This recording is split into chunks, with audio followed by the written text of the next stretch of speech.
வாங்க நண்பர்களே, நம்ம லைஃபுக்கு ரொம்ப ரொம்ப முக்கியமான சில அறிவுரைகளை இந்த ஸ்டோரி மூலமாக பார்க்கலாம். ஸோ மிஸ் பண்ணாமல் பாருங்கள். நம்ம மனசுக்கு கான்ஃபிடெண்ட்டாக இது உண்மைன்னு தெரியும். சில நேரங்களில் இது உண்மைதானான்னு குழம்புற நிலைமை வரும். அதற்கான ஒரே தீர்வை இப்போ பார்க்கலாம். ஒரு சிறிய கிராமத்தில் ஒரு ஏழை எளிய பிராமணன் இருந்தார். அவர் எப்போதும் பக்தியோடையும் நல்ல மனசோடையும் இருந்தார். ஒரு நாள் ஒரு செல்வந்தர் தான் வீட்டில் ஒரு பெரிய யாகம் பண்ணுறாரு. அந்த யாகம் முடிஞ்சதும் வழக்கமாக அந்த யாகத்தில் கலந்துக்கிட்ட பிராமணர்களுக்கு பரிசு கொடுக்குறாங்க. நம்ம ஏழை பிராமணருக்கும் ஒரு வளமான ஆரோக்கியமான ஒரு ஆடு கிடைக்கிது.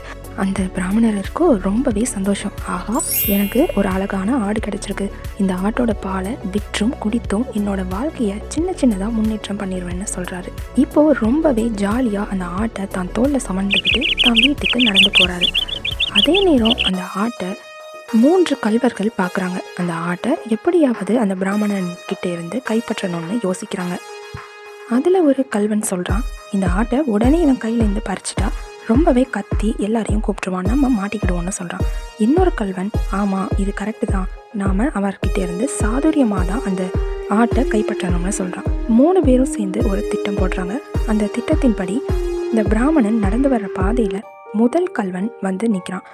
ரொம்ப வியப்போட அந்த பிராமணன் கிட்ட கேட்குறான், ஐயோ பிராமணா, என்னப்பா ஒரு நாயை உன் தோளில் சுமந்து கொண்டு வர அப்படின்னு கேட்கும் போது அந்த பிராமணன் சிரிச்சுக்கிட்டே, அடே என்னடா இது நாயா, இது ஒரு ஆடுன்னு சொல்கிறான். ஆனால் அந்த கள்வனும் ஒரு அசட்டுத்தனமான சிரிப்போட, ஆமாம் உனக்கு தான் அது ஆடு போல தெரியுது, எனக்கு தெளிவாக ஒரு நாய் போல தான் தெரியுதுன்னு சொல்கிறான். இந்த பிராமணனும் அவனை கடந்து வந்துடுறான். இருந்தாலும் சந்தேகத்தின் விதை அவன் மனசில் முளைக்க ஆரம்பிக்குது. அடுத்து கொஞ்ச தூரம் போகவும் 2வது கள்வன் வியப்போட பார்த்து பிராமணன் கிட்ட கேட்குறான், ஐயா நீ ஒரு பிராமணன், நீ ஏன் இந்த கழுதையை உன் தோளில் சுமந்துக்கிட்டு வர, அது உன் குலத்துக்கு பெருமையா? பிராமணனும் சிறிது குழப்பத்தோட, இப்போதான் ஒருத்தர் நாயின்னு சொன்னார், நீ என்ன கழுதைன்னு கேட்குற அப்படின்னு ஆச்சரியப்படுறாரு. இல்லை இது ஒரு ஆடுதான் அப்படின்னு சொல்லிட்டு தன் வீட்டை நோக்கி நடந்து வராரு. இன்னும் கொஞ்சம் தூரம் போகவும் 3வது கள்வன் வந்து நிற்கிறான். பிராமணனும் சிறிது குழப்பத்தோடையே இருக்கிறான்.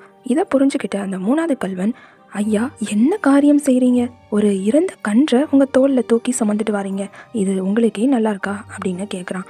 இந்த முறை ரொம்பவே பயந்து போன அந்த பிராமணன் அதிர்ச்சியில் உறைஞ்சு போய் நிற்கிறாரு. என்னடா இது, ஒருத்தன் நாயின்னு சொல்கிறான், ஒருத்தன் கழுதைன்னு சொல்கிறான், இன்னொருத்தன் இறந்த கன்றுன்னு சொல்கிறான். உண்மையிலே இது ஆடுதானா, இல்லை என் கண்களுக்கு தான் அப்படி தெரியுதா, இது ஒரு மாயையா இருக்குமோ அப்படின்னு பல சிந்தனைகள் அவன் மனசில் ஓடிக்கிட்டு இருக்குது. இதை பற்றி யோசிச்சு அந்த பிராமணனோட மனம் ரொம்பவே பலவீனமாயிடுச்சு. இந்த பல வேறுபட்ட பொய்கள் ஒரு உண்மையை சந்தேகப்பட வச்சுது. உடனே அந்த பிராமணன் ஒரு முடிவுக்கு வந்தான், எந்த குழப்பமும் வேண்டாம், எனக்கு இந்த ஆடே வேண்டாம் அப்படின்னு அதை கீழே இறக்கி விட்டுட்டு தான் வீட்டை பார்க்க நடந்து போயிடுறாரு. உடனே அந்த 3 கள்வர்களும் ஒரு சிரிப்போட அந்த ஆட்டை வந்து பிடிச்சிட்டு போகிறாங்க. ஸோ பல முறை சொல்லப்படும் பொய்கள் கூட உண்மை மாதிரி தோன்றும்.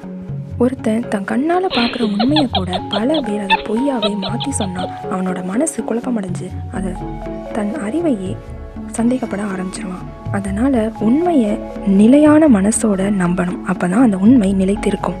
உண்மையை கேள்விக்குள்ளாக்கும் பொய்கள் எத்தனை வந்தாலும் நாம் உணர்ந்த உண்மையை விட்டுவிடக்கூடாது.